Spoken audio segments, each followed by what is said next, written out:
Hi guys, welcome back to the Library of Alexandria, and today guys, so continues part 3 of the Mega Winter of 1807 June Book Howl, sponsored by the armies of the one true Emperor, Napoleon Bonaparte. I have been trying to get through this freaking, I got a bunch of books for freaking Christmas and my birthday, and just random books being sent, which is awesome. Guys, first of all, if you've ever sent me a book, thank you so much. Y'all are so bloody generous. This community is so bloody generous.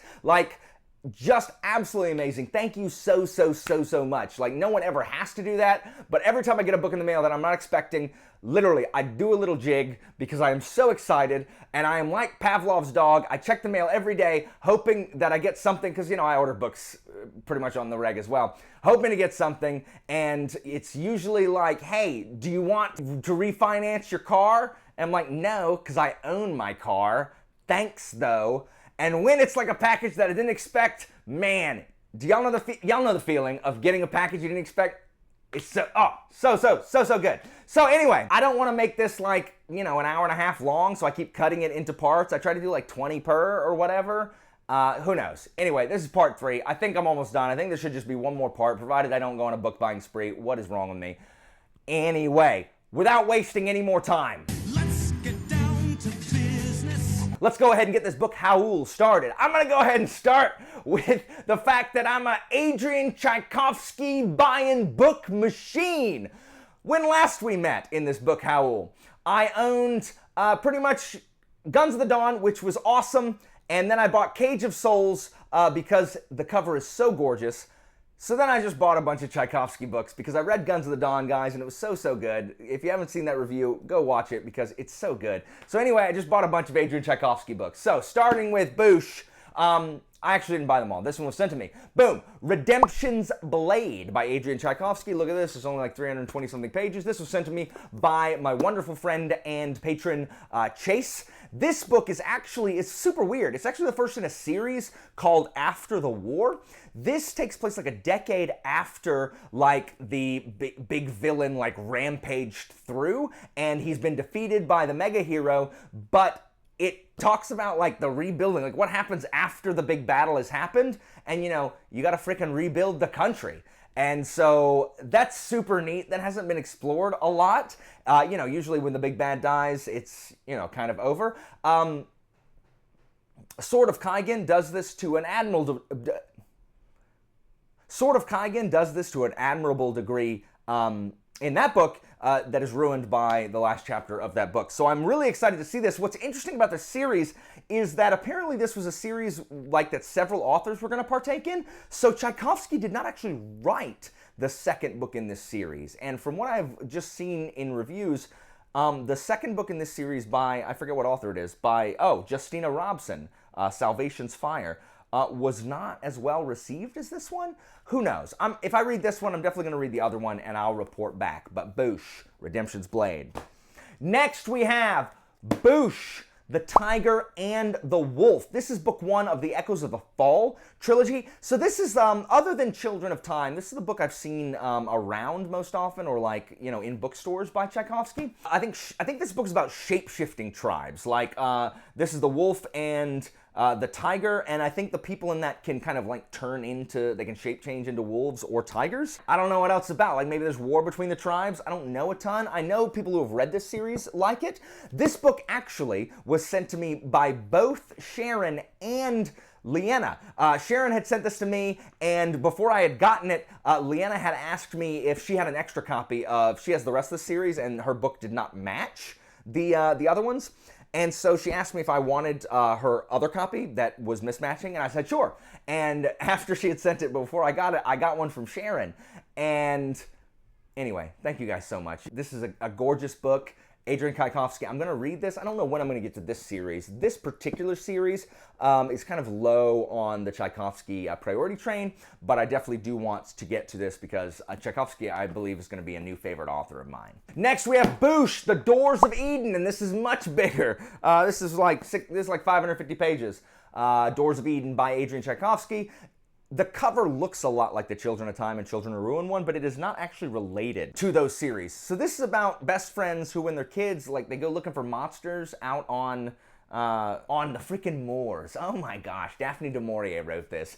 Out on Bodmin Moor, they go looking for monsters, and only one of them comes back. And so the one friend that comes back thinks the other girl's dead. And then 10 years later, the girl shows up, and I'm assuming hijinks ensue. So I don't know if there were some doors to Eden, and that's where she came from, but I don't know. This looks really cool. I do know a couple people have read this and like this. It's the Doors of Eden. So this book was actually sent to me by my buddy Alfred. And so Alfred, thank you so much for sending this to me. I hope to get to it soon. It's like, I am excited to get to Tchaikovsky's sci-fi books, because up to this point, I have read only one book, and it is fantasy, and even then, it's super light fantasy. But August of the Apt will be more fantasy-esque, and then we can delve into his sci-fi. So thank you, Alfred.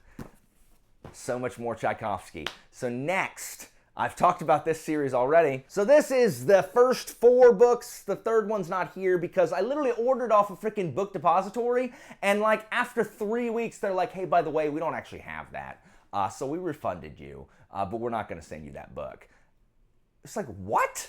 Like, why did it take y'all 3 weeks to tell me that? Why didn't you just let me know when I purchased it that you didn't have that book? Did you sell it on eBay out from under me? Who knows? Anyway, yeah, these are not in order. Empire of Gold, Empire in Black and Gold, Dragonfly Falling, and then Salute the Dark, which is significantly shorter, and then Scarab Path, which is book 5, and Blood of the Mantis is book 3, and it's not here yet, but it's on the way.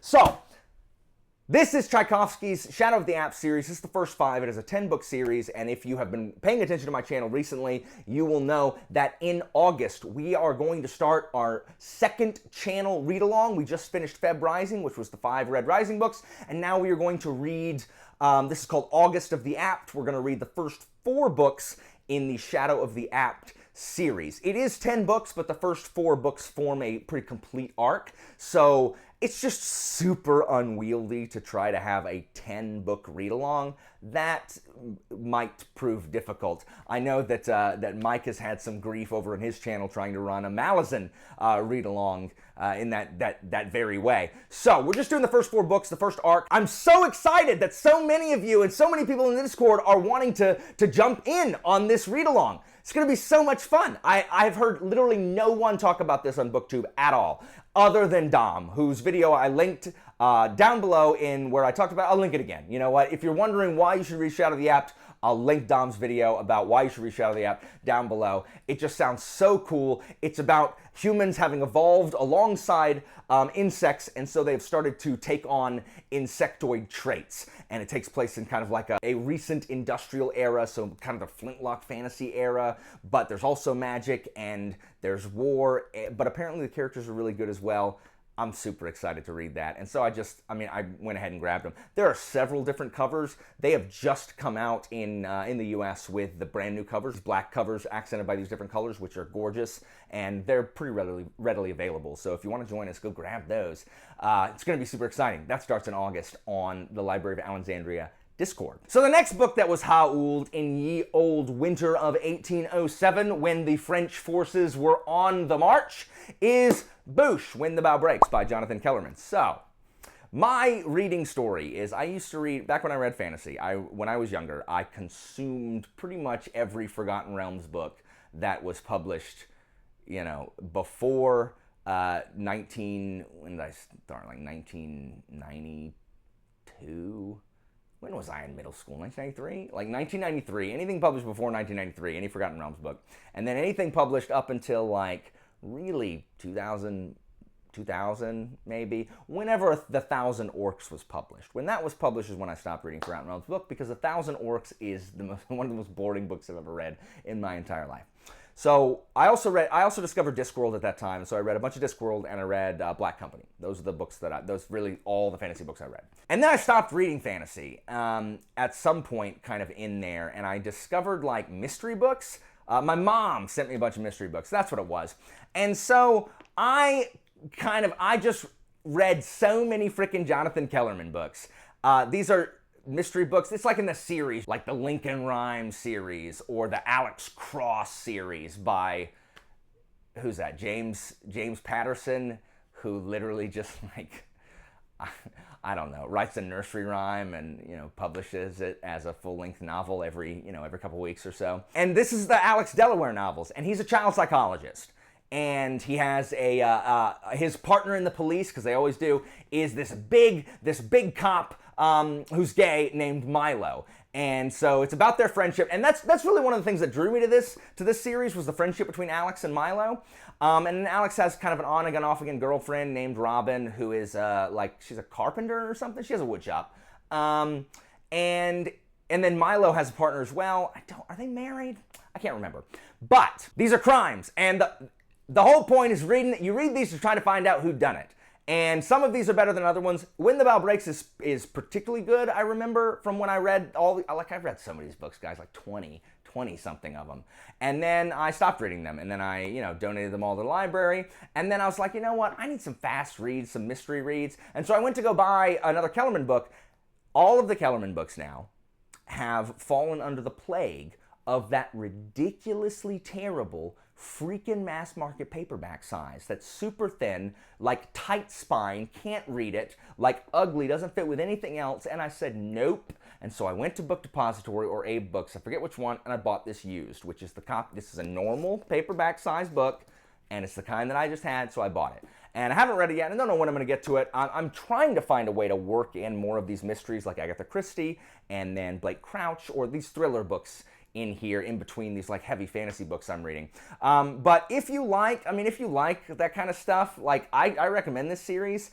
I've read a bunch, but I prefer these to that. Like I read, a bunch of Jeffrey Geaver books, and then some Faye Kellerman books, and the John Sanford books, and what's the other one? What's the dude? David Balducci books. And I prefer these. So I don't know how Alex Delaware is in the business of solving crimes as much as he is, considering he's a child psychologist, but they're fun. Next up, we have Boosh, The Lost War by Justin Lee Anderson. So, I have no idea who sent this to me. I actually just got this 2 days ago in the mail. It did not have a note, so if it was you, please tell me. I don't know who sent this to me, but thank you so much. This has been on my list for a while, and actually, since this just won the self-published fantasy book off of 2020. So this just won. I had heard about this first on QNTG's channel because they said it was really, really good. For the first half, it's kind of like, pretty standard, but then it picks up and is just really, really good.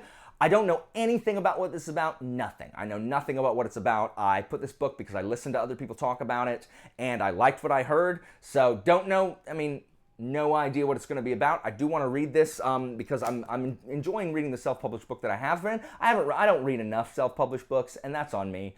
But this won the self-published fantasy book off 2020, y'all. So I don't know. It must be good, right?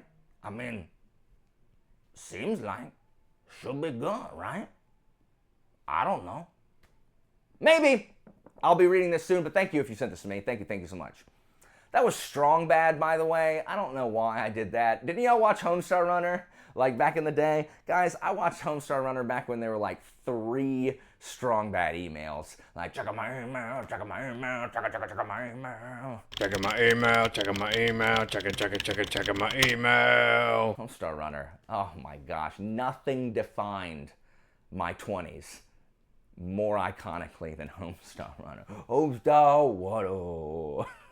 Next is a series that was sent to me not at all with ulterior motives by my wonderful friend and patron, Chris T. T-E-A, at the end of her name. And she's read these and loves these, and it's good because, I really wanted these books. And this is Boosh. This is the Warlord Chronicles by Bernard Cornwell, or, for the fancy European people, Bernard. And I've heard such good things about this. Pretty much everyone I talk to unanimously agrees that this is his best series. I know people who love The Last Kingdom, and I love Sharp, but I think pretty much everyone says this is his best. This is a kind of realistic, grimdark tale, retelling of Arthur, on how Arthur became this kind of warlord of Dark Age England. I really heard good things about this from the Brothers Gwyn. The Gwyn family speaks so highly of this. The Brothers Gwyn have told me that I already hate Lancelot. Like, I think Lancelot is one of the worst friends of all time. You want to do a booktube tier list, like worst friends, it's friggin' Lancelot. And you know what, Lancelot, you're not even as good of a knight as you think you are. You suck. You know, like, everyone was just telling you did well because we didn't want to hurt your feelings. No one ever really liked you. Those guys that you thought you killed, yeah, guess what? It was your sisters in armor, and we paid them. So, sorry. I hate Lancelot. But the Brothers Gwyn have told me that I am going to hate, like, it is the most reviled portrayal of Lancelot, like, in all of fiction. And I am so excited to find an antagonist that I am going to revile. Like, I love finding people that I hate in books, just love to hate. Not hate like Zane, like Zane's the worst, but like hate like, oh my gosh. So we'll see. My patrons actually voted for this to be my, my read in August. So in August, I'll be reading Winter King. And so let's see and so I'll be able to tell you how it is. I'm really, really excited for this one. Next, we have Bujold, The Collapsing Empire by John Scalzi, and this is the first book in the Interdependency Saga. So, this book is about, first of all, that freaking terrible, it's that terrible freaking paperback size. Fortunately, this one is floppier, so it is easier to read. I just don't like this size at all. But anyway, John Scalzi is more famous for his Old Man's War series. But this one is about, there's a new empire called the Interdependency, and it's connected by something called the Flow, and then imperial states start getting cut off, and so, because the Flow is moving, and so the whole empire is in danger of collapsing, hence the name Collapsing Empire. I don't know anything about this, other than a couple people messaged me and says, there is more cussing in this book. And I'm like, oh, okay, well, I mean, thanks for preparing me. That's not my favorite thing, but you know what? I've been wanting to try out John Scalzi for a while, and I don't have the Old Man's War, but this was sent to me wonderfully by my wonderful friend Charmaine. I love Charmaine, but I am really enjoying reading some more sci-fi this year. So next we have Bujold, Green Rider by Kristen Britton, and I think this is the first book in the Green Rider series. I think that's what it's called. This cover could not look more 90s. Like, with this written in the 90s, I look at it and I'm like, this is written in the 90s. It has to be. 1998! Yeah, this just looks like a book written for, a fantasy book written in the 90s, which is fine. But my friend and patron, Josephine, is reading this series, and she loves it, and she sent me this first one, and apparently it's really good. I don't know anything about this. This would, if I saw this in the store, this would not be a book that I pick up, because I don't pick up books with covers like this. That's the problem. So it always takes someone to recommend something to me for me to read this. But this is about a woman who is going through the woods, and then she is overtaken by this dying guy called the Green Rider, and he's like, dude, you gotta go take this message to the city. I'll be the Green Rider. You do it. And I think she pretends to be the Green Rider and takes the Green Rider's message. And apparently it's really good. I've read some reviews, and the reviews said this is really good. So I'm actually really excited to read this, which will make Josephine super happy. If you read this one, please let me know if you concur with her assessment of this novel. Next we have Bujold, 16 Ways to Defend a Walled City by K.J. Parker. So K.J. Parker is, having read just one of his books, just like Tchaikovsky, this is a theme for me, is probably one of my new favorite authors, because I read The Folding Knife by him, and it was so different. It was incredibly different, incredibly in-depth economics, political, and geographical world, which is not for everybody's taste, and it's a very clinical style of writing. It's kind of like if your sarcastic friend was making a serious documentary. So it's like serious. So the material's serious and is very informative, but it's also like, are you mocking me while you're writing this? It's a very cynical kind of thing. And I loved it. I loved The Folding Knife. It's the standalone. I have his Engineer trilogy that I hope to read very, very soon. And so this book is the first of his, I forget what the series is called, the Siege series? I don't know. The third book I know is coming out later this year called like How to Rule the World or something like that. I don't know. But this apparently has a humorous protagonist who desperately, who has portrayed himself, he's like an engineer, who's portrayed himself as more competent than he actually is, and then the city becomes under siege, and he has to like pretend like he's competent to keep the city from being destroyed. This is by far the most common K.J. Parker book that I've heard about. anyone who's read Parker has read this book, as far as I've heard. But most people, I know some people didn't like it. Really, like, it is no surprise to me if someone doesn't like a Parker book, because really, these books are not for everyone. Like, just the writing style alone can be a turnoff if it's not really your thing. But I have heard overwhelmingly positive things about this, and I'm really excited to start this. I don't think I'm going to start this next. I'm going to try to read a couple more of his standalones, and then I want to read the Engineer trilogy of his, and then I might read this one. I'm excited to read this. I got to pick up the second one, which is like 7 Ways to Rule an Empire. I don't remember. So next we have Boosh, King's Dragon by Kate Elliott. So this hardcover was wonderfully sent to me by Nico over at Nico's Book Reviews. And he loves this series and asked if I had ever heard of it or had a copy. And I said no, and he sent it to me. And I definitely hope to read this. I have heard very few people talk about this. The cover is certainly not something that I would normally pick up, because the cover, guys, these covers are not pretty. Like, these are not great covers. And I think the only other person I've ever heard talk about this book is Chris at Chris's Bookish Cauldron. So guys, if you've read this series, because I don't even know what it's about. I'm assuming there's lots of political intrigue, and it's about a kingdom, and I'm certain there's war.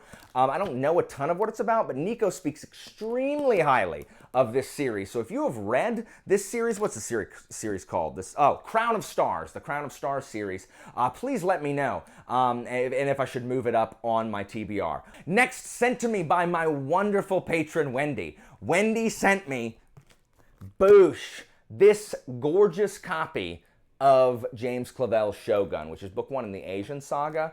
So I own Shogun, and this was on my wish list because I was going to get this eventually, but she sent this to me, and so incredibly kind. Thank you so much. I'm so grateful. This is a gorgeous copy. As you can see, like, look at that. Like, it's hardbound, and like, it's just beautiful. We got a ribbon bookmark. Man, like, just a beautiful copy. There's a freaking map in the front. Like, I love Shogun. Shogun is one of my favorite books of all time. The only reason it wasn't on that list is because it was fantasy books, and this is not fantasy book. This is a historical fiction novel about Captain Blackthorn, who gets stranded. It's based on a real British captain who was stranded in Japan during the Sengoku era, around 1600, slightly before 1600, the Battle of Sekigahara, between the forces of Tokugawa and the Ishida forces. And Sekigahara is in the frickin' book. It's so good. I love it so, so much. Like, it's so good.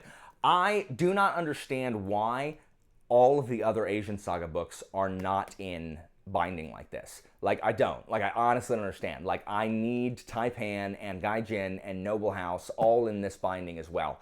I am planning a reread of Shogun at some point, but the problem is when it's 1,200 bloody pages, I mean, it's hard to carve in room for that. But thank you so much, Wendy. This is a gorgeous book. Also from Wendy was Boosh, Tower Lord by Anthony Ryan. This is book 2 of the Raven Shadow series that started with Blood Song, which I have not yet read. So guys, I posit to you, is it true that Raven Shadow is not as good after the first book? Because I have never, ever seen or heard anything like the discussion about Blood Song, where how good it is, and then how everyone hates the last 3 books. Is that true? Like, is there a massive drop in quality from the first book to the rest? Regardless, if I start a series, I'm probably going to finish it. Rather, if I finish the first book, I'm probably going to finish it. I didn't really care for Promise of Blood, the first book of the Powder Mage series, but I'm definitely going to finish it. So, thank you so much, Wendy, for that second book. All right, getting close to done. Boosh! Prince of Thorns by Mark Lawrence. It's a tiny book. So I bought this at Barnes & Noble because I had first bought like the Prince of Fools because it looked the most interesting of Lawrence's books, and then someone told me, hey, you should read Broken Empire first since it takes place in the same world. And then I've heard so many negative things about Prince of Thorns. My buddy Mark at Slowly Read loves this book and loves this series because he's Lord Grimdark. Move over, Joe. But many people I've heard do not enjoy this book because apparently the main character Jorg is an awful person, and there is sexual assault like literally in like the first chapter or something like that. I don't know. I have not read anything by Mark Lawrence, but this will probably be... I have read Sister. So what do y'all think? Should I read Prince of Thorns, or should I read Red Sister first? Should I read Broken Empire, or what's Red Sister called? Call of the Ancestor? Song of the Ancestor? Ancestor book. Which one should I read first of Mark Lawrence? Because that is another author that I hope to get to and read some of his work. Next up is Boosh, Paladin of Souls by Lois McMaster Bujold. This was sent to me by Josephine for my birthday. Thank you so much, Josephine. And this is not only a wonderfully sized MMPB, but also it is the floppiest. Like, this, it just opens on its own, so floppy. This, just the feel of this in your hands. It feels too lightweight almost. This is book 2. This follows Curse of Chalion, which I have not read, but fun fact, was one of the things that was on my summer TBR for my very first BookTube video was Curse of Chalion, which I still haven't read. I have heard nothing but good things about Curse of Chalion and Paladin of Souls. It's political fantasy. I really want to get to it. I really want to read some Bujold. I've heard this and her Voskarian saga, her sci-fi saga, are excellent, and I just haven't been able to get there. But I will probably add that one to the read-along vote as well, the Voskarian saga, if I'm even saying that right. But thank you so much, Josephine. Next up, we have Boosh, The Wife Stalker by Liv Constantine. So, Josephine sent me this as well because she is convinced that I will like it. I was asking for thriller recommendations, or she was reading this on a sprint once and said it was really good, and then I was asking about thriller recommendations because, again, I want these easy-to-read thrillers, and this is not even 300 pages. This is about someone who steals this woman's man. This woman, Piper, helps Joanna's husband out of his depression, and then dude leaves Joanna and goes to be with Piper. And Piper, I think, is I don't know which one's the stalker. Is Piper the stalker or is Joanna the stalker? But I do know someone's going to get killed. And I'm here for it. This is in my pile with my other thrillers. I have got to find a way to kind of read one of these a month because they're so short and they go so fast. There's no reason I couldn't read one of the... Why are fantasy books so long, guys? Anyway, thank you so much, Josephine. Next, and I'm sad I have to show this, boom, it's Six of Crows by Leigh Bardugo. Look at this stupid Netflix thing. Hey, Netflix, I don't give a crap that you adapted the book. It doesn't make me want to buy it. In fact, when I see this right here, it makes me want to buy this book less. But I lost a challenge. If you missed that challenge, it was the first sentence challenge, and guys, I killed it. And then, once again, Robert Jackson Bennett, who hates me personally, I lost on one of his books. The first challenge I lost was off of Shorefall. This one was off of Foundry Side. And the punishment was to read Six of Crows, which I have not yet done, but I am still planning on it. I don't know anything about this book other than Kaz Brekker is theoretically in it, and maybe some Grishas. At least Kaz Brekker better be in this, because all anyone talks about is Kaz Brekker and Grishas. So I think this is set, this is a heist. I think they have to steal something from the Grishas. I don't know what it is. I think it's like a goblet or something, like a cup, maybe a chalice. Yeah, I think they have to steal a chalice from the Grishas. That is gonna that steals their power, and then they turn into birds. I think they turn into crows. I think that's why the Grishas are all evil and stuff, because they all drink from that evil chalice, and that's why they're in all the trailers for the movie and stuff. And so I think Kaz Brekker and these other orphans he gets in the workhouse have to. I think one of them's name is Reginald, I think, and I think there's one named Navarro, I think. Yeah, anyway, and they gotta go steal the chalice so that the Grishas will turn back into crows. Anyway, look for a vlog when I actually read this book. Klaus and Leanna are insistent that I'm actually gonna like it, but I mean, I doubt it. Again, guys, if you've ever sent me a book now, before, or in the future, I appreciate it so much. I really am just kind of overawed by the generosity of this community, and I always try to, kind of send that generosity back out because, I never want to be someone who just takes from people and doesn't give in return. I just, I think one of the best things about this community, and one of the things about my Patreon is it allows me to be generous, because I like being in a position to be generous in the same way that people have been generous to me. So thank you guys so much.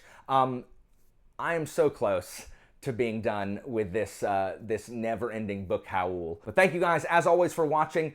If you saw anything that just like, you're like, oh my gosh, Alan, I've read that, just write it down in the comments. What books on this should I prioritize? Which ones are no good? And be like, Alan, just get rid of it. How correct was I about my synopsis of Six of Crows? As always, guys, information about my Discord and Patreon is down in the description if you feel like supporting what I do here. Otherwise, just come hang out with us. It's a good time. I'll see you next time, guys.